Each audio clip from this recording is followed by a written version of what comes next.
जब सद्गुरु का मिलाप हुआ और सद्गुरु की सेवा की, सद्गुरु के हुक्म का पालना किया, तो क्या हुआ? नाद समाय लो रे। नाद कहते हैं ज्ञान को।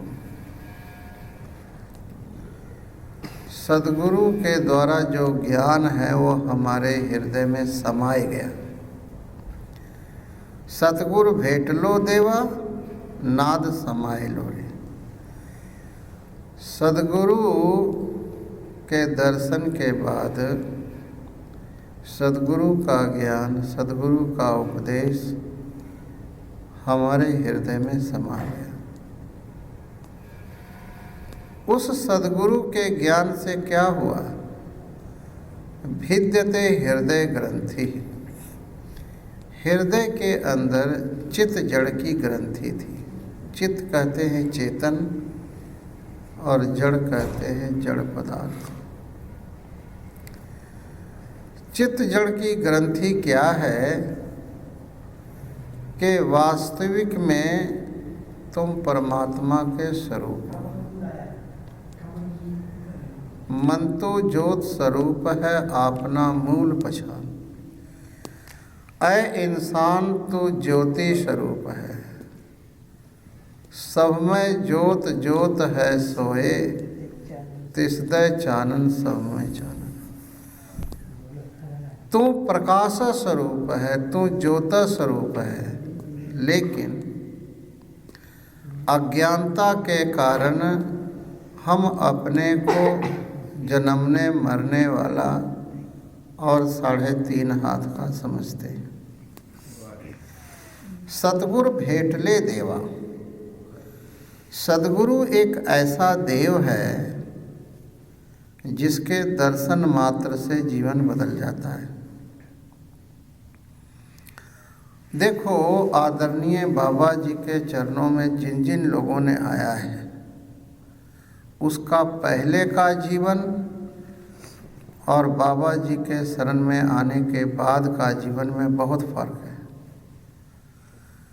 जस्ट अबाउट द टर्न उसका जीवन जो है सो टोटली चेंज हो जाता है।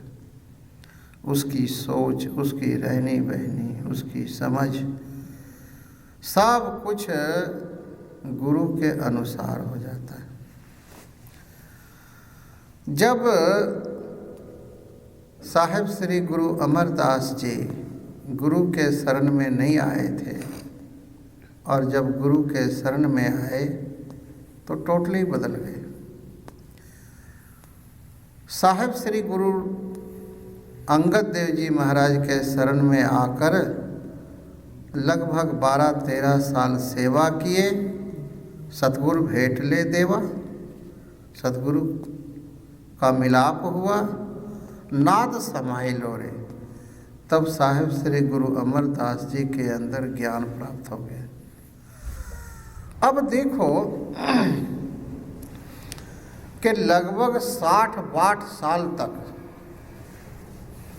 साहिब श्री गुरु अमरदास जी एक आम व्यक्ति की तरह थे। हर एक साल हरिद्वार जाना, तीर्थ यात्रा करने, और ये जान करके तीर्थों में जाने से पुण्य बढ़ता है, जाया करते थे। लेकिन सद्गुरु का हमारे जीवन में क्या महत्व है वो पता नहीं था। और जब सद्गुरु का मिलाप हुआ, उनका जीवन टोटली चेंज हो गया। इतना ही नहीं, नाद समाय लो रे। साहिब श्री गुरु अंगद देव जी महाराज का ज्ञान जब उनके अंदर गया, तब जा कर के जो है अंदर प्रकाश हो गया। जब अंदर प्रकाश हुआ, जब देखा तब गावा। जब गुरु का ज्ञान हृदय में टिक गया, तब गावा, तब प्रभु के गीत को गाए। देखो, साहिब श्री गुरु अमरदास जी कोई यूनिवर्सिटी नहीं पढ़े, 60 साल तक तो कुछ रूहानी का विशेष पता ही नहीं था, लेकिन सतगुरु की ऐसी वडियाई, सतगुरु की ऐसी कृपा हुई कि वो गुरु का ज्ञान प्राप्त करके जब देखा तब गावा।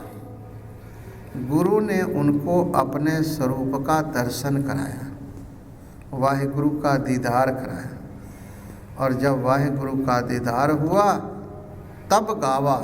तो फिर तो उन्होंने वाहिगुरु के गीत को गाए और उनकी पावन पवित्र वाणी साहिब श्री गुरु ग्रंथ साहिब जी दर्ज है। इसी तरह से देखो साहिब श्री गुरु रामदास जी एक अनाथ का जीवन जिए हैं।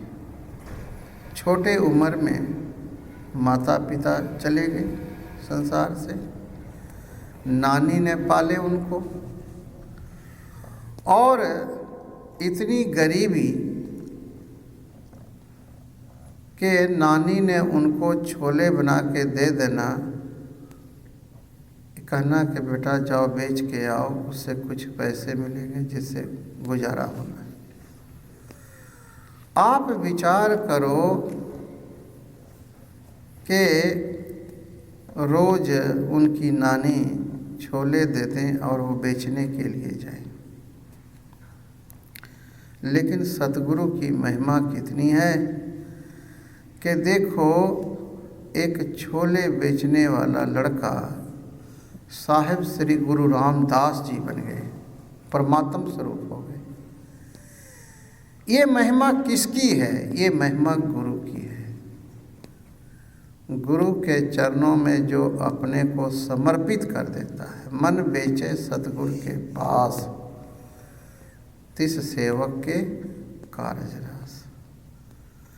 सतगुरु भेटले देवा, नाद समाए लोरे। सदगुरु के मिलाप से हृदय में ज्ञान जो है समा जाता है, और जब देखा, जब प्रभु का दीदार हुआ तब गावा। तब प्रभु के गीत को गाता है इंसान, प्रभु के जस को गाता है, प्रभु की महिमा का वखान करता है। वो ऐसा है, वो ऐसा है, वो ऐसा है। और जब प्रभु का दर्शन हुआ तब जन धीरज पावा। फिर जीवन में एक ठहराव, एक टिकाव, एक धीरज, एक पेशेंस आ जाता है। फिर वो व्यक्ति नचता टपता नहीं, वो गंभीर हो जाता है। जैसे सागर जो है शांत होता है, ऐसे ज्ञानी पुरुष हमेशा शांत होता है, शांत। जब देखा तब गावा, तब जन धीरज पावा। वो जन जिसने गुरु की कृपा से ज्ञान को पाया है और प्रभु का दर्शन किया है, उस जन को उसके जीवन में धीरज आ जाता है।